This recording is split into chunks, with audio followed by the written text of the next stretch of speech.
Hi, I'm Frank Lozano. Today, we're going to talk about sexual harassment in the workplace. Now, most people know that sexual behavior is not appropriate on the job, yet it still continues to be a problem. Why is that? And what can you do about it? Well, we're going to show you 6 typical workplace scenes. We'll also hear comments from 2 experts in the field. The goal is to get a clear idea of what sexual harassment is and isn't. We think you'll see that there's a lot that you can do to help keep your workplace harassment-free. So let's get started by looking at one situation that brings up several different issues. So I'm thinking I'll turn in my expenses early to avoid the rush when everybody gets back from the conference. Whoa. Hey, dude, move out of the way. I saw her first. Hello, darling. Where did she come from? She's new, that's for sure. What department do you think? The body department. Some people around here need to grow up. She comes.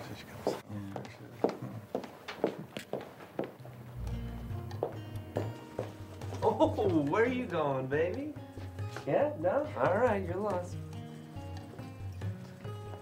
Hey, am I right, huh? Yeah. That's what I'm talking about. Lighten up.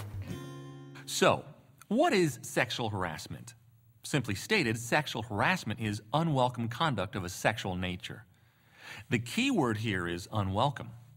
Keep in mind, the person who finds the behavior unwelcome doesn't have to be directly involved. Harassment is all about perception. It's not about intent. So it's the person who's hearing the conduct or seeing it or who's exposed to it. It's how they perceive it. It's whether or not they find that conduct welcome that's important. Third-party harassment is actually very common. This occurs when 2 people, usually friends, have a relationship at work that involves a lot of joking around.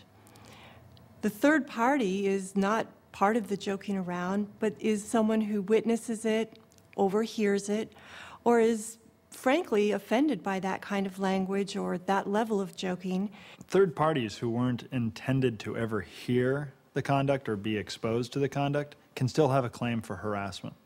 Third-party complaints also happen when the victim has to witness flirtatious behavior or romantic behavior that he or she frankly finds distracting. The conduct of a person who's an outsider, such as a vendor, supplier, consultant, even a customer, can also result in illegal harassment.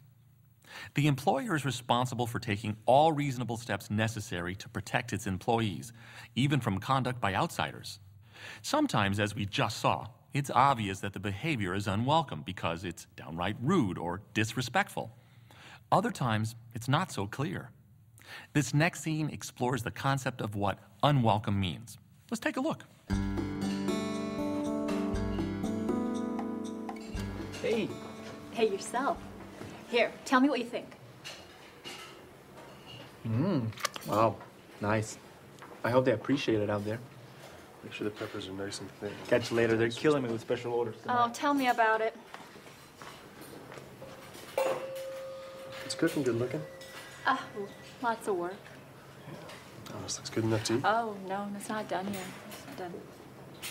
No, you've really outdone yourself this time. Thanks. Oh, boy, I have a lot to do, if you don't mind. Excuse me. Well, what do you think? We saw similar behavior from the waiter and from the chef, yet her reaction to each was quite different. Whether something is welcome or not is up to the recipient. Behavior from one person may be okay, but not from another.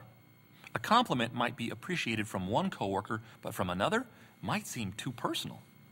A hug or friendly touch from a friend might be just fine, but from one person, it might feel like an invasion of personal space.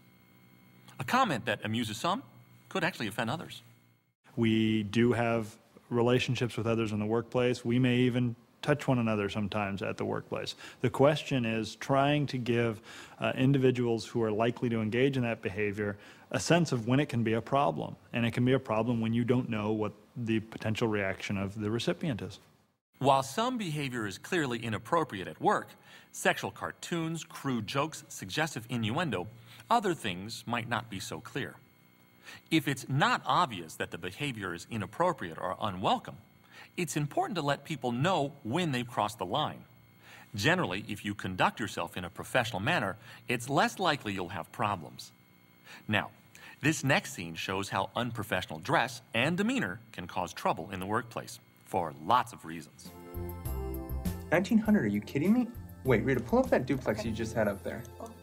Girl, you are killing me today. You are too funny. He wants to see the place on 4th Avenue. We could have seen this yesterday, but he's all, no, I don't want to see anything south of Grant. What changed his mind? Oh, like I'm supposed to know? Hey. Ooh, new listings. I've seen that place on Geneva Street. I saw it last week. They took the whole attic and turned it into a master suite that is divine. Ooh, speaking of which, how would you like to show him that place on 4th? What's in it for me if I do? Whoa, is it just me? Don't we have a dress code? Yeah, I know what you mean. I see some of those outfits that she wears. I have to wonder, what was she thinking? Hey, go back to that place on Washington, will you? Okay. Obviously, some people don't mind attracting sexual attention at work.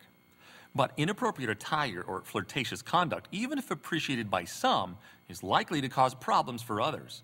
You want to have your employees give your customers, your clients, and the public a good impression of your company. And dresses that are too short or clothes that are too tight, things that show cleavage or that are transparent are not appropriate at work. So it's best to save these outfits and this kind of conduct for after work. It's all part of showing consideration and respect. Now, our next story deals with the subject of workplace compliments. And while harassment is perhaps too strong a word for this, gender-based compliments can create a problem for some employees. Hey, everyone. Hey, Alex. This is Susan, our newest associate. Hi. She's going to be working with you on the senior housing project. It's Aaron, It's nice to meet you. Jeffrey, Pleasure. Hi. and George. Susan, really good to meet you. I know you're going to love it here. My, you are pretty. Alex, you old scoundrel. Where have you been hiding her? We should move on down to the conference room.